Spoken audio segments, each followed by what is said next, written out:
দর্শক ২০২৬ সালের ফেব্রুয়ারিতেই অনুষ্ঠিত হতে যাচ্ছে আগামী জাতীয় সংসদ নির্বাচন, অর্থাৎ ত্রয়োদশ জাতীয় সংসদ নির্বাচন। সুষ্ঠু, শান্তিপূর্ণ এবং উৎসবমুখর নির্বাচন আয়োজনে সরকার থাকবে তৎপর। অধ্যাপক ডক্টর মোহাম্মদ ইউনূসের এমন বার্তার সাথে সাথেই জুলাই সনদে সব রাজনৈতিক দলের একমত হবার প্রত্যাশাও রয়েছে। সব মিলিয়ে এই মুহূর্তে আসলে কোন পথে বাংলাদেশের রাজনীতি রয়েছে, দেশভাবনার এই মুহূর্তের বাংলাদেশের, আজকে আমরা জুলাই ঘোষণাপত্র ও নির্বাচনী রোডম্যাপ নিয়ে আলোচনা করতে চাই। স্টুডিওতে দুজন সময় দিয়েছেন আমাকে। আমার সঙ্গে রয়েছেন জনাব আবু সাঈদ খান, সম্পাদক আমাদের সময়। আমার সঙ্গে আরও রয়েছেন অধ্যাপক ডক্টর কাজী মারিফুল ইসলাম, ডেভেলপমেন্ট স্টাডিজ বিভাগের অধ্যাপক, ঢাকা বিশ্ববিদ্যালয়ের। দুজনকেই স্যার আমরা স্বাগত জানাচ্ছি। এবং একই সঙ্গে আবু সাঈদ খান, আপনার কাছ থেকে একটু জানতে চাই, কালকে তো আমরা দেখলাম যে আমাদের অন্তর্বর্তীকালীন সরকারের প্রধান উপদেষ্টা, মাননীয় প্রধান উপদেষ্টা ডক্টর মোহাম্মদ ইউনূস, তিনি যেমনটা পূর্ব ঘোষণা দিয়েছিলেন যে ফেব্রুয়ারিতেই সরকার আসলে নির্বাচনে যাচ্ছে, এমন একটা রোডম্যাপের কথা তিনি জানালেন আনুষ্ঠানিক বটে। এবং এর মধ্যে দিয়েই তিনি বলছেন যে জাতীয় নির্বাচনের পথেই বাংলাদেশ হাঁটতে শুরু করলো তার সরকারের অধীনে। নির্বাচন নিয়ে তো সামনে অনেক চ্যালেঞ্জ রয়েছে, বড় চ্যালেঞ্জগুলো আপনি কি দেখেন? প্রথমত হচ্ছে যে নির্বাচনের সরকারের অবস্থানটা স্পষ্ট ছিল না, কেননা সরকার এটা ফেব্রুয়ারিতে না জুনে, এপ্রিলে এই ধরনের কথাবার্তা ছিল। তো ডক্টর মোহাম্মদ ইউনূসের কালকের ঘোষণার মধ্যে দিয়ে এটা স্পষ্ট হয়েছে যে ফেব্রুয়ারিতে, অর্থাৎ রমজানের আগেই নির্বাচন হচ্ছে। তো এটা একটা ইতিবাচক দিক, কেননা অন্তর্বর্তী সরকার তো দীর্ঘস্থায়ী সরকার হয় না, এবং যত দ্রুত পলিটিক্যাল প্রসেসটা চালু করা যায়, রাজনৈতিক নেতৃত্বের হাতে ক্ষমতা দেওয়াটাই হচ্ছে, কেন রাজনীতি তো রাজনৈতিক নেতাদের কাজ, রাজনৈতিক কর্মকাণ্ড। তো নির্বাচিত সরকারের হাতে ক্ষমতা ছেড়ে দেওয়াটাই হলো যুক্তিযুক্ত। সেই পথটা খোলসা হয়েছে, সেই রাস্তাটা তৈরি হয়েছে, এবং আমরা আশা করতে পারি নির্বাচন হচ্ছে, এবং নির্বাচন কমিশনও উঠে পড়ে বসেছে, এবং বোধহয় শিগগিরই তারা নির্বাচনের তফসিল ঘোষণা করবে। তো সেই দিক থেকে রাজনীতির অঙ্গনে যে কিছুটা গোমট অস্বস্তি ছিল সেটা কেটে গেছে। এটা খুবই ইতিবাচক ঘটনা বলে আমি মনে করছি। নিশ্চয়ই।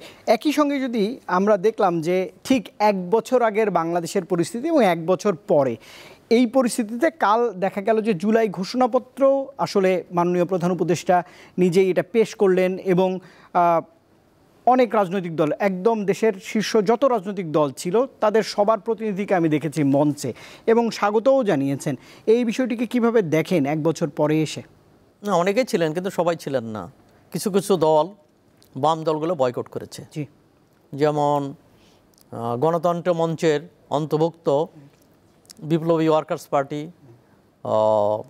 তো যায়নি, অপরদিকে আমরা বাম ফ্রন্টের দলগুলো তারাও যায়নি, এবং তাদের বক্তব্য হচ্ছে বিষয়টা তাদের সঙ্গে আলোচনা করা হয়নি, এবং তারা একটা শব্দও ব্যবহার করেছে কেউ কেউ, যে চূড়াগোপ্তা পথে এটা হয়েছে। যেমন জুলাই সনদ নিয়ে তো সবার সঙ্গে আলোচনা চলছিল, মানে নিবন্ধিত সব দল, 30-এর অধিক দলের সঙ্গে আলাপ আলোচনা চলছিল, কিন্তু ঘোষণাপত্র নিয়ে কেন সবার সাথে আলাপ হলো না এটা আমার বোধগম্য না। এবং সেখানে যদ্দূর আমি জানি যে 3টে দলকেই খসড়া দেওয়া হয়েছিল, বিএনপি, জামায়াত এবং এনসিপি। বাকি দলগুলোকে এটা থেকে আড়ালে রাখা হয়েছে। এই বিষয়টা আমার কাছে বোধগম্য না। তো সেইটা সবাইকে মিলে করলে বোধহয় একটা ভালো ছিল। তো যেটা ঐক্যটা যেটা দেখা গেছে, হ্যাঁ মেজর দলগুলো ছিল, তো অন্য অন্য দলগুলো থাকলে সেটা বরং, কিংবা অন্য অন্য দলগুলো পত্রিকায় একই সঙ্গে সব দল ছিল, এটা যদি আমরা লিখতে পারতাম। আমাদের লিখতে হয়েছে যে কিছু কিছু দল তারা যায়নি, অনুষ্ঠান বর্জন করেছে, এমন একটা ঘটনা। তো সেই বিষয়গুলো আমার মনে হয় ভাববার ব্যাপার ছিল। তারপরে যেটা হয়েছে, তো সেটা একটা আশাপ্রদ ঘটনা যে মেজর পলিটিক্যাল পার্টি সেখানে উপস্থিত ছিল, এবং সেখানে একটা ঐতিহাসিক যে বক্তব্যটা, সেটাকেও আমি ইতিবাচকভাবে দেখতে চাই। তবে একটা বিষয় হচ্ছে যে ইতিহাস তো বিজয়ীরা লেখে, তো আজকে যারা দৃশ্যপটে আছে তাদেরকে সামনে রেখেই বোধহয় এটা লেখা হয়েছে।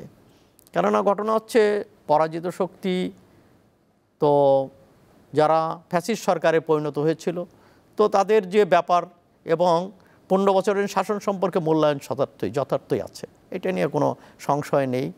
কিন্তু 72 সালের সংবিধান তৈরি করা হয়েছিল তখন কিন্তু বাকশাল নিয়ে যাত্রাটা শুরু হয় নাই। এগুলো একটু স্পষ্ট করা উচিত ছিল এবং ৭২ সালের সংবিধানের মধ্য দিয়ে একটা আশঙ্কা প্রতিফলিত হয়েছিল, সেই বিষয়গুলো তো ছিল। কিংবা ১/১১-র প্রেক্ষাপট তৈরির পিছনে রাজনৈতিক দলগুলো কেবলমাত্র শেখ হাসিনার ভূমিকা ছিল না, অন্যদেরও ভূমিকা ছিল, ভুল ছিল। সেগুলো স্পষ্ট করলে আমার মনে হয় ইতিহাসে আগামীতে সমালোচকরা এটা সমালোচনা করতে পারতো না। তো সেই সব ব্যাপারে সচেতন থাকা দরকার। তবে আমাদের দেশে দেখি, যেমন আওয়ামী লীগের শাসনামলে ১৫ বছর দেখেছি মুক্তিযুদ্ধ এবং ইত্যাদি নিয়ে যে বয়ান, সেটা হচ্ছে আওয়ামী লীগের বয়ান, একপেশে বয়ান। তো আমরা আশা করব যে কোনো বয়ানই একপেশে হওয়া উচিত না, সেটা হচ্ছে নির্মোহ, ইতিহাসের নির্মোহ বয়ানগুলোই ইতিহাসের অন্তর্ভুক্ত হওয়া উচিত, এমনকি সংবিধানে অন্তর্ভুক্ত হওয়া উচিত। যেহেতু এই ঘোষণাপত্র, জুলাই ঘোষণাপত্র সংবিধানে অন্তর্ভুক্ত হবে এবং হওয়ার বিষয়টা আশাবাদ ব্যক্ত করেছেন, তো সেই হেতু এটা নির্মোহ এবং ইতিহাসকে আরও যুক্তিসঙ্গতভাবে, তথ্যনির্ভরভাবে তুলে ধরলে সেটা বোধহয় ভালো ছিল। ইতিমধ্যে আমরা দেখেছি দেশের ভিতর থেকে তেমন সমালোচনা না হলেও বাইরে যুক্তরাজ্যের তো ডেভিড বার্গম্যান একজন সাংবাদিক, তিনি কিছু কিছু সমালোচনা করেছেন। আমার মনে হয় সেই সমালোচনাগুলোর ও সরকারের পক্ষ থেকে জবাব দেওয়া উচিত বলে আমি মনে করি। নিশ্চয়ই আপনার কথাতে যদি একটু আমার ভুল না হয় পর্যবেক্ষণে, যে এখনও তাহলে রাজনৈতিক দলগুলোর মধ্যে খানিকটা বিভাজন আমরা লক্ষ্য করছি। নিশ্চয়ই আপনার কাছে আসবো আবারও, আপনি এই বিষয়ে একটু আমাকে যদি খণ্ডন করেন যে বিভাজনের রাজনীতিতে এখনও বাংলাদেশ রয়েছে কিনা, যেহেতু আপনি বলছেন যে এক কাতারে অনেক রাজনৈতিক দলকে, বাম সংগঠনগুলোকে রাজনৈতিক দলগুলোকে দেখা না, তারা স্টেটমেন্ট করেছে। একদমই।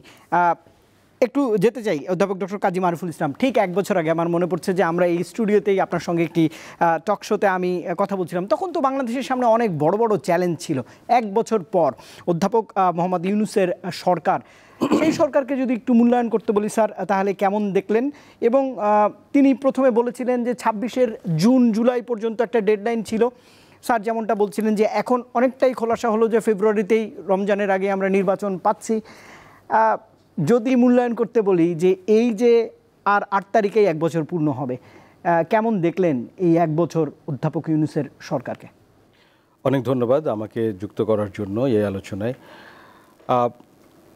অধ্যাপক ইউনূসের নেতৃত্বে যে অন্তর্বর্তীকালীন সরকার, তার ১ বছরের মূল্যায়ন করাটা খুব অল্প কথায় খুব সহজ না। কিন্তু আমি যদি মোটা দাগে যে 4টা জায়গা যদি দেখি, একটা হচ্ছে যে আমার অর্থনীতির জায়গা। প্রথমত তো দেখব যে সময় অন্তর্বর্তীকালীন সরকার দায়িত্ব নিয়েছিল, সেই সময় ছিল ভয়ঙ্কর রকম একটা ভঙ্গুর একটা অর্থনীতি, অনেকগুলো কারণে আমরা সবাই সেটা জানি। তো সেই অর্থনীতিটাকে একটু আবার দাঁড় করানো যে চেষ্টা, সেই চেষ্টাতে আমি তাকে সাফল্য দিব, যে এখানে একটা অবশ্যই সফল হয়েছে। আমি যদি সাধারণ মানুষের জায়গা থেকে দেখি, আমাদের দ্রব্যমূল্যের দাম যেভাবে বাড়ছিল সেপ্টেম্বর, অক্টোবর, নভেম্বর পর্যন্ত যেভাবে বাড়ছিল, যেটা একেবারে নাভিশ্বাস উঠে যাচ্ছিল, সেই জায়গাটাতে কিন্তু অনেকটাই নিয়ন্ত্রণ করতে সক্ষম হয়েছে। এখনও পর্যন্ত দ্রব্যমূল্যের দাম অনেকটাই বাড়তি, যেটা সবার জন্য কষ্টকর, কিন্তু দ্রব্যমূল্য বাড়ার যে গতি, সেই গতিটা কমে এসছে। অর্থাৎ দ্রব্যমূল্যের জায়গাতে খানিকটা আমি বলবো যে স্বস্তির জায়গায় এসছে। তো মোটের উপর আমি যদি ম্যাক্রো এবং মাইক্রো দুই অর্থনীতির জায়গা থেকে দেখি, তাহলে অর্থনীতির ব্যবস্থাপনাতে আসলে অন্তর্বর্তীকালীন সরকারের খানিকটা সাফল্য আছে, এটা আমাদেরকে বলতে হবে। দ্বিতীয়ত যেটা মানুষের কনসার্ন ছিল, আমরা ওই আলোচনাটাকে যদি মনে করি, যে মানুষের অন্যতম কনসার্ন ছিল যে আইন শৃঙ্খলা পরিস্থিতি। আইন শৃঙ্খলা পরিস্থিতির মধ্যে হ্যাঁ, এটা আমরা সেপ্টেম্বর, অক্টোবরে, নভেম্বরে যেটা দেখেছি, তার থেকে অবশ্যই খানিকটা স্থিতিশীল হয়েছে। কিন্তু এখনও পর্যন্ত এই উদ্বেগটা পুরোপুরি কাটেনি। এখনও পর্যন্ত আমরা দেখছি যে নিয়মতান্ত্রিক প্রাতিষ্ঠানিক যে আইনের প্রয়োগ, তার বাইরে মব সংস্কৃতি যেটা আছে, সেটা এখনও পর্যন্ত দাপট দেখাচ্ছে।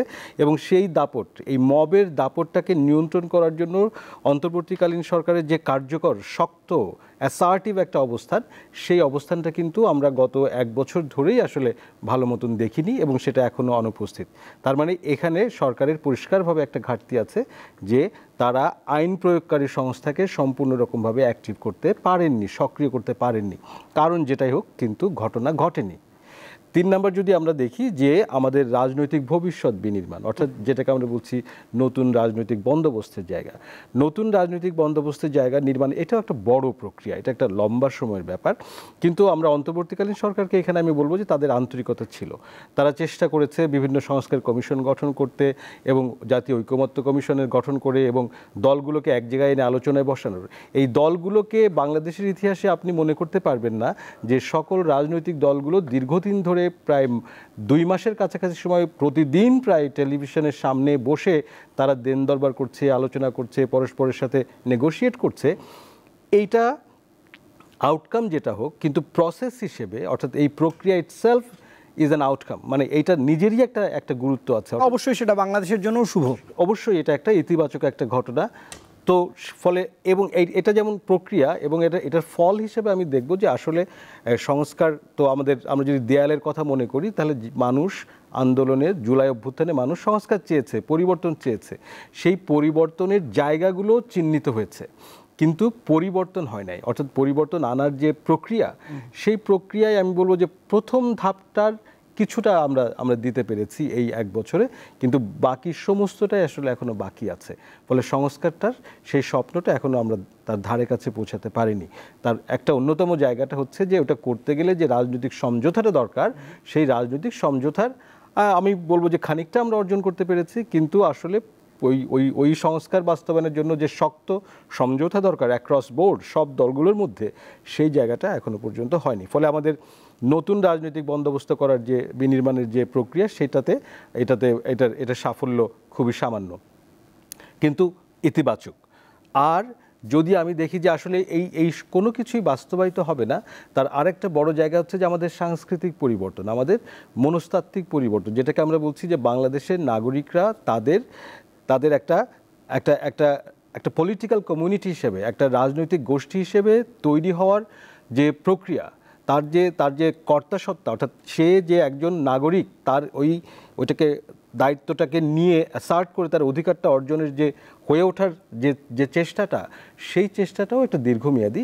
কিন্তু সেই চেষ্টার দিকে যাওয়ার জন্য আমার যেগুলো লাগে, যেমন আমার শিক্ষা ব্যবস্থা, সেটার একটা পুনর্গঠন লাগে, দুর্ভাগ্যজনকভাবে দেখেছি সেই জায়গাটাতে ঘাটতি আছে। আমার একটা মানব শক্তি তৈরি করার জন্য আমার স্বাস্থ্য লাগে, আমার স্বাস্থ্যের অবস্থা খুব খারাপ, সেই স্বাস্থ্য ব্যবস্থা পুনর্গঠনের জন্য যে চেষ্টা, সেটাতে আমরা দেখিনি। আমাদের বিচার ব্যবস্থা দরকার, বিচার ব্যবস্থার পুনর্গঠনের যে পুরো প্রচেষ্টা, সেটি আমরা দেখিনি। এবং শেষ করব একটা কথা দিয়ে, সেটি হচ্ছে যে এই পুরো আন্দোলনের পেছনে যে শক্তিটি জনগণের উপরে হিংস্র হায়নার মতন ঝাঁপিয়ে পড়েছিল, তাদের বিচারের কাজটি, সেই বিচারের কাজটি কোথায়? হ্যাঁ, বিচার শুরু হয়েছে, কিন্তু বিচার এটাই যথেষ্ট না। অর্থাৎ বিচারের প্রক্রিয়াটাতে আমরা জানি যে ন্যায় বিচার প্রতিষ্ঠা লম্বা সময়ের ব্যাপার, কিন্তু সেই ন্যায় বিচার তৈরি করতে গেলে আমরা কি ঠিক জায়গায় আছি?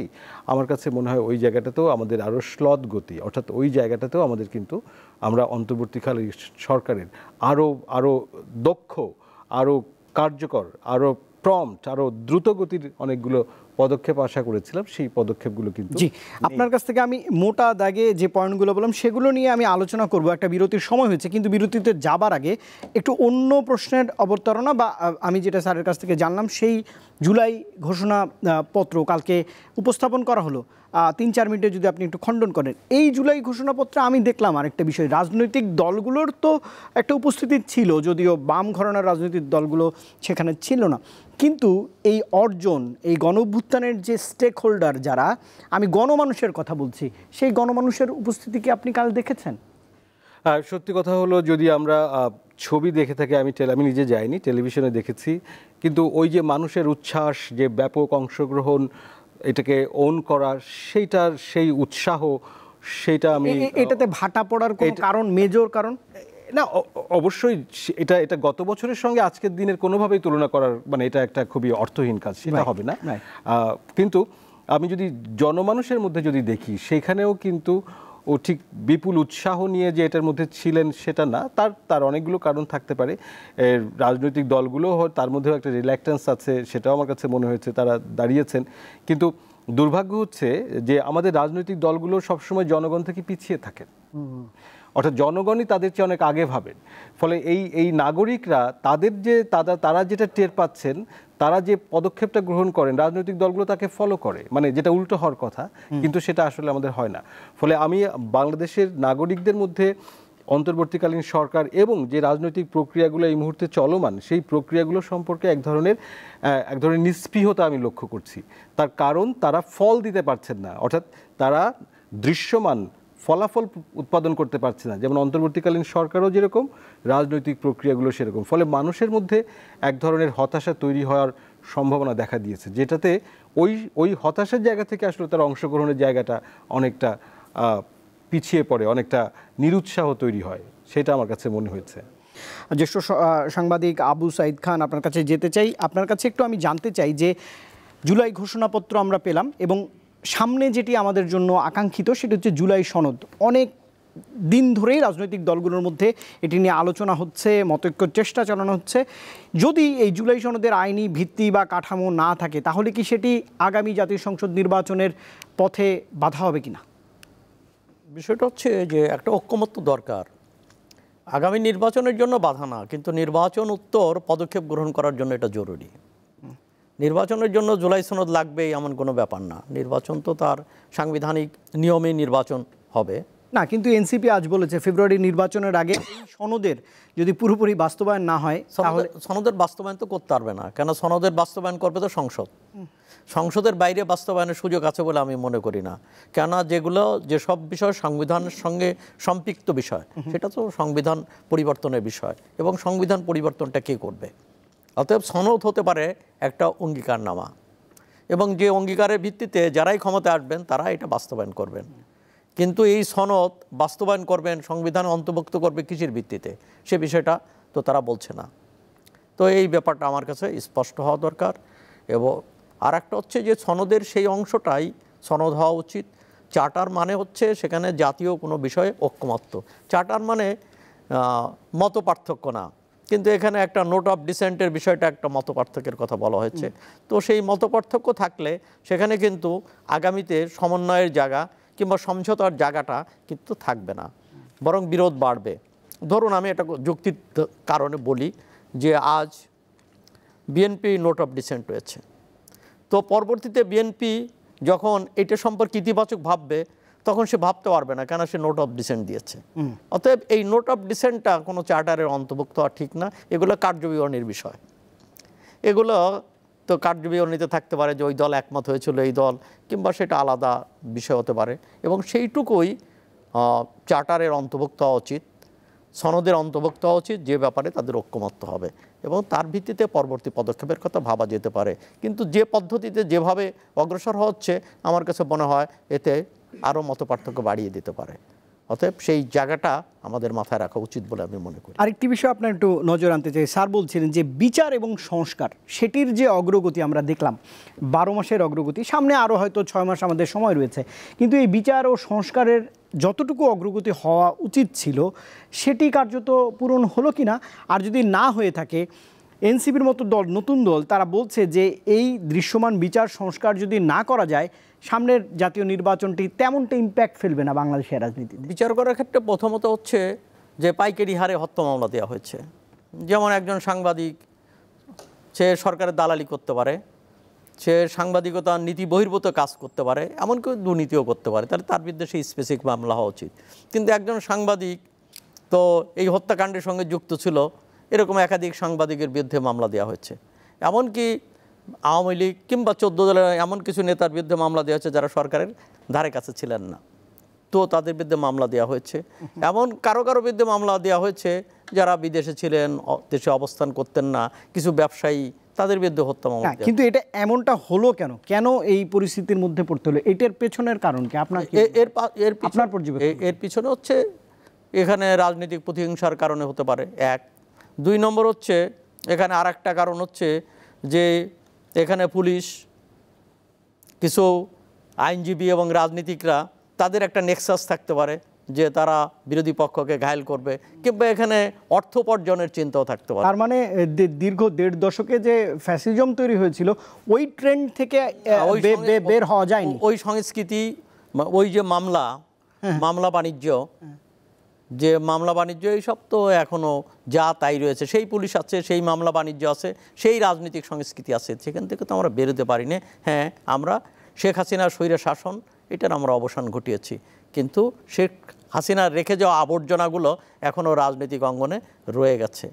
এখনও এই আবর্জনাটা সাফ করার দরকার, তা না হলে এখানে রাজনীতিকে আবার কলুষিত করবে।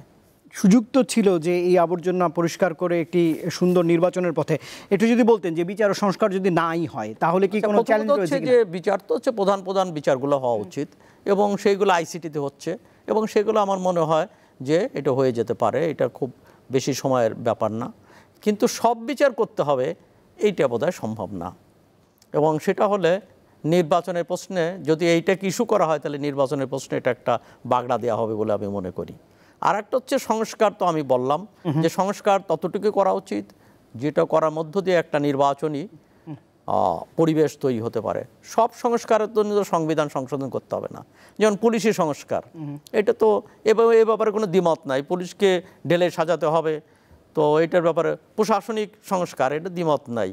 তো এই সব সংস্কারের জন্য কিন্তু আইনগত ব্যাপার না, এটা প্রশাসনিক নির্দেশ দিয়েই এগুলো হতে পারে। তো সেই সব কাজগুলো তো হওয়া দরকার। এমনকি নির্বাচন কমিশনের যে পরিবর্তন দরকার যেসব, সেটা বিধি বলেই হতে পারে, এর জন্য তো পার্লামেন্টের দরকার নাই। কিন্তু কিছু কিছু সংবিধান সম্পর্কিত আইন আছে যেগুলোর জন্য পার্লামেন্ট ছাড়া কোনো বিকল্প নাই, এবং সেখানে রাজনৈতিক দলের ঐক্যমত্যের ভিত্তিতেই সেই পদক্ষেপগুলো গ্রহণ করতে হবে। ডক্টর কাজী মারুফুল ইসলাম, আপনার কাছে একটু জানতে চাই যে আজকে আমি কোট করছি যে ভোটের আগে যে 2 মাস সময় আগে যে তফসিল ঘোষণা হবে সেটি আসলে অনেকটা চ্যালেঞ্জের, ইসি বলছে। আবার আজ স্বরাষ্ট্র উপদেষ্টা, মাননীয় স্বরাষ্ট্র উপদেষ্টা বলছেন যে তফসিলের আগে মাঠ পর্যায়ের কর্মকর্তা, শীর্ষ কর্মকর্তা, এসপি, ওসি, জেলা প্রশাসন হতে পারে, তাদের লটারির মাধ্যমে বদলি করে একটা লেভেল প্লেয়িং ফিল্ড করবে। এটি কি আসলে সুষ্ঠু নির্বাচনের জন্য কোনো ধরনের বার্তা দেয়? সেটা আমাদের তো অবশ্যই আমাদের নির্বাচনের আগে একটা এমন প্রশাসন, আমি প্রসেস নিয়ে বলছি যে এই প্রসেসটা কি সঠিক হচ্ছে কিনা সেটা এখন মুশকিল হচ্ছে যে আমাদের প্রশাসনের মধ্যে রাজনৈতিক দলীয়করণ এমনভাবে শিকড় গেড়েছে যে সেখানে সেই রকম জায়গাতে ওইখানে কাকে বেছে কাকে দিবে কোন জায়গায়, সেটা একটা জটিল প্রশ্ন। ফলে আমার কাছে মনে হয় যে আসলে আমলাতন্ত্রের যে বৈশিষ্ট্য আছে সেই বৈশিষ্ট্য হচ্ছে যে তারা নিয়ম মেনে চলবেন, অর্থাৎ রাষ্ট্র ক্ষমতায় যে দলই থাকুক না কেন তারা তাদের বিধি মতন চলবেন, এবং সেই বিধি মতো যদি তাদেরকে যদি আমরা চালাতে চাই তাহলে যারা চালান তাদের মধ্যে যদি ইন্টিগ্রিটি থাকে, অর্থাৎ আমি যদি রাজনৈতিক নেতৃত্ব বা কর্তৃত্ব হয়, অর্থাৎ অন্তর্বর্তীকালীন সরকার যদি কর্তৃত্ব হয়, তাদের মধ্যে যদি সততা থাকে এবং লক্ষ্যের প্রতি নিষ্ঠা থাকে, তাহলে তার অধস্তন যে আমলাতন্ত্র তারা তাকে বিঘ্নিত করতে পারে না। সেক্ষেত্রে আমি বলবো যে এই লটারি, আমি জানি না এরকম কোনোভাবে কোনো দিন কাজ করেছে কিনা, কিন্তু এক্ষেত্রে আমি অবশ্যই মনে করব যে এটা একটা বিশেষ পরিস্থিতি ব্যবস্থাপনার জন্য যাদের যোগ্যতা আছে, অর্থাৎ সিভিল সার্ভিসে যারা যোগ্য তাদেরকে আমরা আসলে নিয়োগ দেওয়াটাই উচিত। আমি আপনার ওই একটা জায়গাতে আমি একটু আগের প্রশ্ন ফিরে যেতে চাই, যেটা আমাদের শ্রদ্ধেয় সাইদ ভাই বলেছেন যে আসলে আমাদের যে সমস্ত জায়গাতে সমঝোতা হচ্ছে সেই সমঝোতার অনেকগুলো জায়গাতে সাংবিধানিক পরিবর্তন দরকার, যেটার একটা লিখিত, অর্থাৎ আমরা এটাকে যদি কোডিফাই করে এক জায়গায় রাখি সেটা আমাদের সনদ হবে। তো এই সনদটা বাস্তবায়ন করতে গেলে সব কিছু সংবিধান আনতে গেলে যে আমার এই সংবিধান পরিবর্তন করতে গেলে যে আমার সংসদই লাগবে এরকম না, এটা আমরা একটা বিশেষ পরিস্থিতির মধ্যে আছি। ফলে এখানে আমার একটা গণপরিষদ নির্বাচন হতে পারে, নির্বাচন দরকার, অর্থাৎ জনগণের ম্যান্ডেট আমার দরকার, এটাতে কোনো ভুল নেই। কিন্তু সেই ম্যান্ডেটটা দিয়ে আমি সংসদ, অর্থাৎ যারা আইন তৈরি করবে তাই গঠন করব, নাকি আমরা যে সমস্ত বিষয়গুলো চিহ্নিত করলাম যে পরিবর্তনগুলো, সেই পরিবর্তনগুলো আগেই আমরা এটাকে ওয়েট করব, অর্থাৎ এটাকে আমরা নিয়ে যাব আইনি প্রক্রিয়ায়। ফলে নির্বাচনের মধ্য দিয়ে একটা বডি তৈরি হতে পারে, যেটাকে আমরা বলছি একই সাথে দুই কাজই করতে পারে, অর্থাৎ তার প্রথমে সে একটা গণপরিষদের ভূমিকা পালন করতে পারে, পরে সংসদে রূপান্তরিত হতে পারে, অথবা কেবলমাত্র একটা গণপরিষদ হতে পারে, অথবা কেবলমাত্র আমরা একটা গণভোটে যেতে পারি। সো একাধিক প্রক্রিয়া আছে যে প্রক্রিয়া দিয়ে আমরা এই সংবিধানের যে সমস্ত পরিবর্তনগুলো দরকার বলে আমরা একমত হয়েছি সেই একমতগুলোকে একটা আইনি ভিত্তি দেওয়া সম্ভব। ফলে সংসদ নির্বাচন হতে হবে, নট নেসেসারি নির্বাচন হতে হবে, জনগণের কাছে যেতে হবে, কিন্তু সেটা এই নির্বাচনগুলোও কিন্তু হতে পারে। ফলে আমাদের প্রক্রিয়া কিন্তু আমাদের হাতে আছে। আপনি দেখেন সনদ যেটা আমরা করলাম, সেই সনদটা হচ্ছে অনেকগুলো দলের পক্ষের একটা সমঝোতা। সেই সমঝোতাটা আপনি জাতিসংঘে যদি দেখেন, জাতিসংঘে ভুটানও হচ্ছে একটা মেম্বার এবং ইউনাইটেড স্টেটসও একটা মেম্বার। আমরা এই দুটো দেশের আয়তন, রিসোর্স, সম্পদ, সামর্থ্য তুলনা করতে পারি না, কিন্তু যখন আমরা জেনারেল অ্যাসেম্বলিতে যাই তখন আমরা সবাই এক ভোট দিই। তাহলে আজকে এই যে সমঝোতার আলোচনাটা হচ্ছে, সেক্ষেত্রে যেটা বড় দল, সেই বড় দলের যে পেশি শক্তি, সেই পেশি শক্তির প্রয়োগ করে সে কিন্তু নোট অফ ডিসেন্টে যাচ্ছে। কিন্তু এক্ষেত্রে বাকি যারা আছে, যদি আমি মেজরিটির কথা চিন্তা করি, সেই সিদ্ধান্তের জায়গা যদি আপনি দেখেন, তাহলে কিন্তু মেজরিটি যে দলগুলো তারা যে জায়গাটা চাচ্ছে, সেই জায়গাতে কিন্তু তারা অনেকগুলো জায়গাতে তারা নোট অফ ডিসেন্ট দিয়েছে। তো এইটা আমাদেরকে এটা মিন করে যে আমরা যে রাজনৈতিক সংস্কৃতির পরিবর্তন চাই, অবশ্যই সবচেয়ে বড় দলটিকেই বেশি ছাড় দিতে হবে, কারণ তার কাছেই তো ছাড় দেওয়ার জায়গাটা বেশি আছে। আমি তো চাইলেও তো আমি অনেক কিছু ছাড় দিতে পারবো না, আমার সামর্থ্য নেই। কিন্তু যে বড় দলটি, সে যদি দেশের পরিবর্তন চায়, রাজনৈতিক সংস্কৃতির পরিবর্তন চায়, আমাদের ওই নতুন বন্দোবস্ত চাই, তাহলে তাকেই তো বেশি ছাড়টা দিতে হবে। তো সেই ছাড়ের জায়গাতে দুর্ভাগ্যজনকভাবে আমরা, তারা অনেক কিছুতেই দিয়েছে, কিন্তু আমার মনে হয় এখনও অনেকগুলো জায়গা আছে যে ছাড়টা যদি আজকে এই দলটি দেয়, তাহলে কেবলমাত্র বাংলাদেশের রাজনৈতিক সংস্কৃতি এবং চর্চায় উপকার হবে তা না, তাদের নিজেদেরও লাভ আছে ভবিষ্যতে। কারণ এই 5 বছর আর এই 10 বছরই তো শেষ কথা না, বাংলাদেশেরও শেষ কথা না, তাদেরও শেষ কথা না। ফলে ওইটা কিন্তু আখেরে সবার জন্য উপকারী হবে। তো সেই বোধবুদ্ধিটা, সেই বোঝাবুঝিটা আমি আশা করব যে সবগুলো পক্ষের মধ্যে থাকবে, তাহলে এই সনদটা একটা অর্থপূর্ণ দলিলে রূপান্তরিত হবে। নিশ্চয়ই। এবার একটু একদমই রাজনৈতিক দলগুলোর মূল্যায়ন করতে চাই, আপনাদের যদি একটু বিশ্লেষণ জানতে চাই। আমি 5 মাস কাটিয়ে দিয়েছে নতুন রাজনৈতিক দল এনসিপি, যারা আসলে এই গণঅভ্যুত্থানের প্রধান স্টেক হোল্ডার বললে আমি ভুল বলা হবে না, নিশ্চয়ই গণমানুষের দলই বলা যায়, সেই স্পিরিট করেছে। এখন এনসিপির রাজনীতি জনাব আবু সাঈদ খান, আপনি কেমন দেখছেন? গতকালের একটি ঘটনা আপনার নিশ্চয়ই নজরে এসেছে যে তাদের এমন উদযাপনের দিনে আমি দেখলাম যে দলটির শীর্ষ নেতারা কক্সবাজারে গিয়েছেন, তারা ব্যাখ্যা দিয়েছেন। আজকে দেখলাম আবার দলটির পক্ষ থেকে ওই 5 জন রাজনীতিককে শোকজ করা হয়েছে। একটু মূল্যায়ন যদি করতেন এনসিপিকে। আর আমার জানার আগ্রহ যে মানুষের কাছে এনসিপির গ্রহণযোগ্যতা, তাদের পদযাত্রা, তাদের দুর্নীতির কিছু তথ্য সামাজিক যোগাযোগ মাধ্যমে আসে, আপনার নজরে আছে, আপনি জ্যেষ্ঠ সাংবাদিক দেশের, আপনি নিশ্চয়ই মূল্যায়ন করবেন এই বিষয়ে। যা প্রথমত হচ্ছে যে বৈষম্য বিরোধী ছাত্র আন্দোলন এবং এনসিপি এক না। বৈষম্য বিরোধী ছাত্র আন্দোলনের ব্যানারে সমগ্র ছাত্র সমাজ ঐক্যবদ্ধ হয়েছিল এবং তার সঙ্গে ছাত্রের সঙ্গে অভিভাবকরা এসেছিল। এখানে শ্রমিক, দোকানি, কেরানি, রিক্সাওয়ালা, ফেরিওয়ালা সবাই এসে যোগ দিয়েছিল। স্কুলের শিক্ষার্থীরাও ছিল, স্কুল পর্যন্ত, কিশোরের পর্যন্ত মাঠে ছিল, আন্দোলনের রাজপথে ছিল। অতএব সেখানে একটা পরিবর্তন সূচিত হয়েছে। হ্যাঁ, তাদের কৃতিত্বটা হচ্ছে 15 বছরে এই অচলায়তন রাজনৈতিক দলগুলো ভাঙতে পারেনি। তো সেখানে তারা ভাঙার যে লড়াই, সে লড়াইয়ের তারা অগ্রভাগে ছিল, নেতৃত্ব দিয়েছে। এটা নিঃসন্দেহে তাদের এটা কৃতিত্বের দাবিদার তারা, এই জন্য ধন্যবাদ পাওয়া তাদের উচিত বলে আমি মনে করি। কিন্তু পরবর্তীতে তারা রাজনৈতিক সুনির্দিষ্ট আদর্শ নিয়ে, সুনির্দিষ্ট লক্ষ্য নিয়ে রাজনীতি করেছে। সেই লক্ষ্যের সঙ্গে সব মানুষ মিলবে, তাদের পিছে দাঁড়াবে, এমনটা আশা করা ঠিক না। তাদের লক্ষ্যকে সামনে নিয়ে জনগণের জনমত গঠন করে তাদেরকে অগ্রসর হতে হবে। অতএব এনসিপির সেই সময়ের অভ্যুত্থানে যে ব্যাপক সমাবেশ হয়েছিল, আজকে সেটা হওয়ার কথা না, বাস্তবে হচ্ছেও না। এক। দ্বিতীয়ত হচ্ছে রাজনীতি তো একটা দীর্ঘ প্রক্রিয়ার ব্যাপার, এটা তারা পরীক্ষা দিচ্ছে। তো এই পরীক্ষা তারা যতটা সাফল্যের পরিচয় দেওয়া উচিত ছিল সেটা তারা দিতে পারছে না। সেখানে তাদের রাজনীতিক ইম্যাচিউরিটি এবং তাদেরকে এদেশের সংস্কৃতি, রাজনৈতিক সংস্কৃতি সম্পর্কে ধারণা না থাকার কারণে হচ্ছে। প্রথম তারা 5 তারা হোটেলে ইফতার পার্টি করেছে, গাড়ির বহর নামিয়েছে, হেলিকপ্টারে রিলিফ দিয়েছে। এসব বিষয়গুলো জনমনে প্রশ্ন জেগেছে। এমনকি বিএনপির মতো দল, আওয়ামী লীগের মতো দলও সেই সময় তারা 5 তারা হোটেলে ইফতার পার্টি দেওয়ার কথা ভাবতে পারেনি। তো এই যে ব্যাপারগুলো, তারপরে তো কিছু কিছু দুর্নীতির অভিযোগ তাদের বিরুদ্ধে এসছে। যদিও এটা ঠিক যে তারা সেই ব্যাপারে, যেমন এই যে 5 জন নেতা, তারা কিন্তু অগ্রভাগের নেতা, তো একেবারে সামনের সারির নেতা। তো সেখানে কালকের যে বিজয়, অর্থাৎ যে বিজয় বার্ষিকীতে, জুলাইয়ের অভ্যুত্থানের বিজয় বার্ষিকী পালিত হচ্ছে, সারা জাতি পালন করছে, তখন তারা কক্সবাজারে গেছে। কেন গেছে? পিটার হাসের সঙ্গে দেখা করতে গেছে, না অন্য কোনো উদ্দেশ্যে গেছে, কিংবা বিনোদনের জন্য যে থাকলে সেটাও দৃষ্টিকটু। তো এইগুলোর মধ্য দিয়ে তারা তাদের রাজনৈতিক গুরুত্ব হারাচ্ছে। যদিও সেখানে এনসিপি তাদেরকে শোকজ করেছে, কারণ দর্শানোর নোটিশ দিয়েছে। কি কারণ দর্শাবে তারা আমি জানি না, এটা আইওয়াস কিনা তাও আমি জানি না। তবে বিষয়টা হচ্ছে জনগণ স্বাভাবিকভাবে গ্রহণ করেনি, কিংবা গোপালগঞ্জের গোপালগঞ্জে তাদের বিষয়টাকে যেভাবে হ্যান্ডেল করা উচিত ছিল, তারা বিষয়টাকে হ্যান্ডেল করতে পারেনি। 16 জুলাই আবু সাইদের মৃত্যু দিবস ছিল, এই গণঅভ্যুত্থানের একজন অগ্র সৈনিক।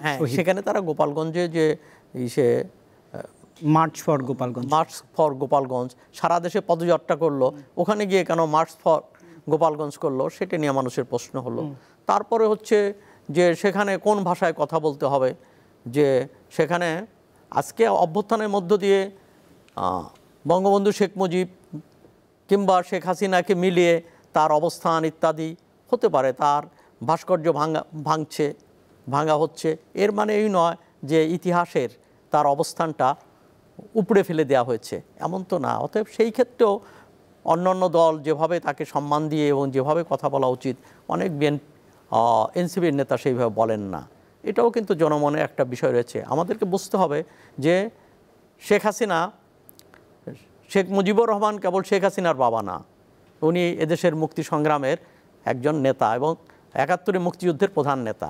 তো এইটাকে আমাদের মাথায় রেখে অগ্রসর হওয়া উচিত, কিন্তু সেই বোধটাও কিন্তু আমার মনে হয় রাজনৈতিক অঙ্গনে থাকা উচিত বলে আমি। এই যে নির্বাচনের আগে যে কমাস রয়েছে, এই জনমানুষের মনে জায়গা করে নেওয়া বা ঠাঁই করে নেওয়ার কোনো সুযোগ কি এনসিপির সামনে আরও রয়েছে? তাদেরকে হতাশ হওয়ার ব্যাপার নাই, আর এই নির্বাচনেই তাদেরকে ভালো ফল আনতে হবে এমনটা তো আশা করাও ঠিক না।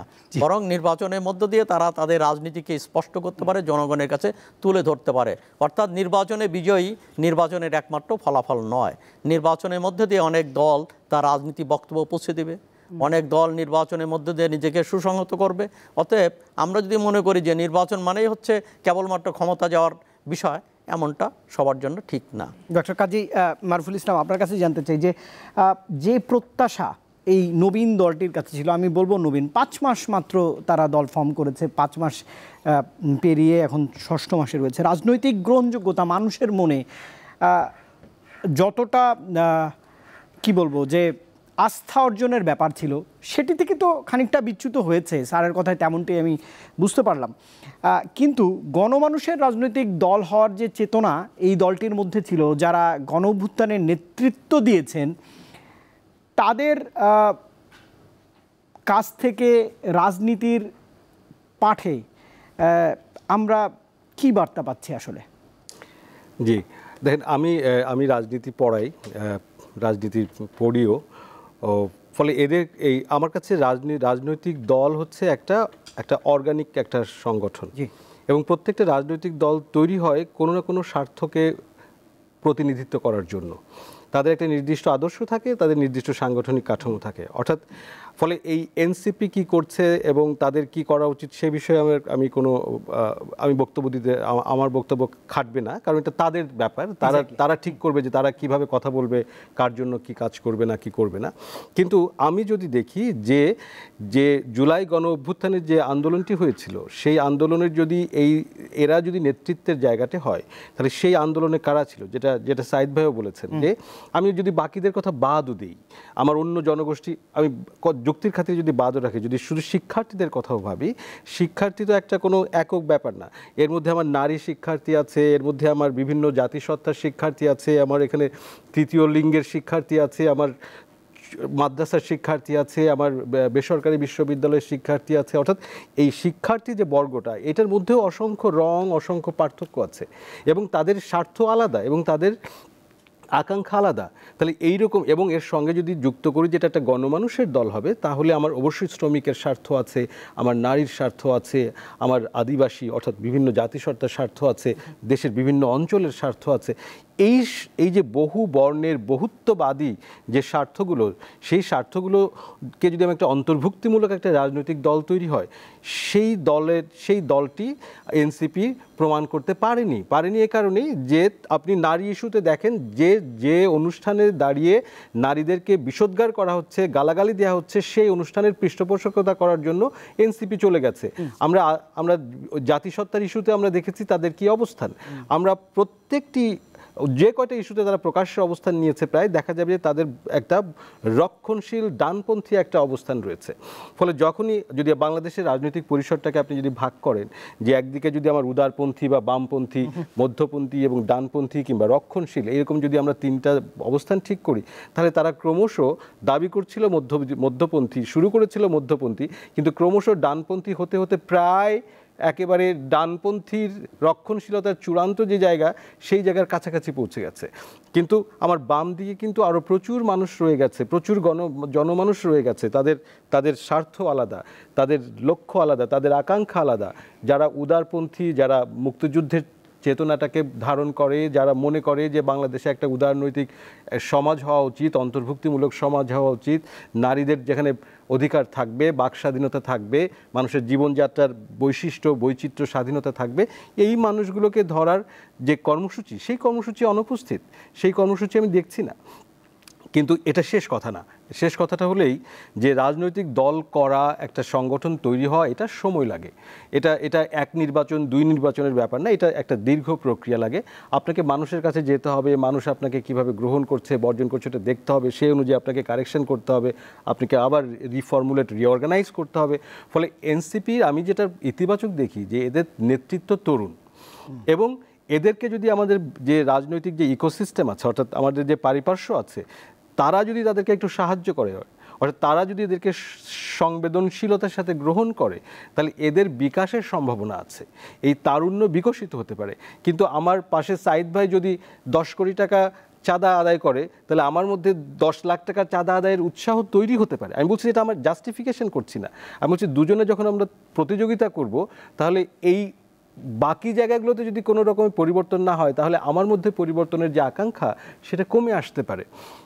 এটা আমি কোনোভাবে জাস্টিফিকেশনের জায়গা নিচ্ছি, কিন্তু অর্থাৎ আমি বলছি যে বৃহত্তর রাজনৈতিক পরিসরটা আছে, সেইখানে যে মেজর সাংস্কৃতিক প্রবণতা আছে, আপনি দেখেন যে দখলদারিত্ব, চাঁদাবাজি, এগুলো জামাতে ইসলামী, বিএনপি সমানে করছে। আমার কাছে পরিষ্কার তথ্য আছে যে তারা সমানে করছে, পত্রিকায় প্রকাশিত খবর আছে। তাহলে তাদের সাথে একটা রাজনৈতিক দল, তারা এই শিক্ষায় শিক্ষিত, এই জায়গাগুলোই দেখেছে, তার কোনো কর্মী, তার কোনো নেতা যদি এটা করে, এটা আমার কাছে অস্বাভাবিক মনে হয় না।